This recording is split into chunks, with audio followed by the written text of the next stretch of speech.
বাংলাদেশের নারীদের ফুটবলের উন্নতির হাত যেন একের পর এক প্রসারিত হচ্ছে।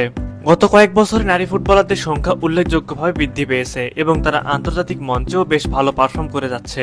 বাংলাদেশ নারী ফুটবল দলে সাব চ্যাম্পিয়নশিপের পর দুবার চ্যাম্পিয়ন হয়েছে, যা নারী ফুটবলের জনপ্রিয়তাকে বৃদ্ধি করেছে।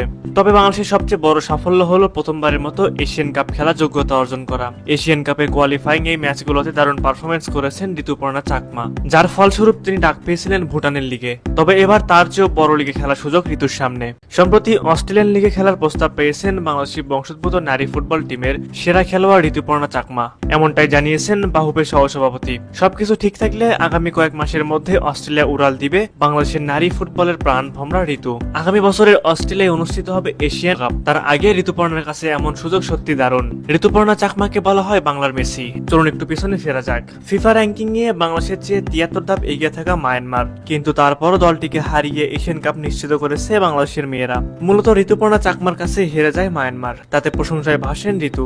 এমনকি তাকে বাংলার মেসি নামে উপাধি দেওয়া হয়। মূলত বিষয়টি উঠে আসে বাংলাদেশের পুরুষ দলে তারকা ফুটবলার হামজা দেওয়ান চৌধুরী প্রসঙ্গে। তার সঙ্গে মেয়েদের দলে ঋতুপর্ণা চাকমাকে কিভাবে তুলনা করবেন জানতে চাইলে বাহুবের নারী উইং এর চেয়ারম্যান মাহফুজ আক্তার কিরণ বলেন, ঋতুপর্ণা চাকমা বাংলাদেশের মেসি, হামজা ভালো ফুটবলার, কোনো সন্দেহ নেই। হামজা বাংলাদেশের জন্য গর্বের। সামনে এশিয়ান কাপ বাছাইয়ের ম্যাচ রয়েছে, আমার বিশ্বাস সেখানেও হামজা ভালো করবে, ছেলেরাও এগিয়ে যাবে। এশিয়ান কাপে যোগ্যতা অর্জনের পর এখন বাংলাদেশের লক্ষ্য আরো বড়, বিশ্বকাপে খেলতে চায় তারা।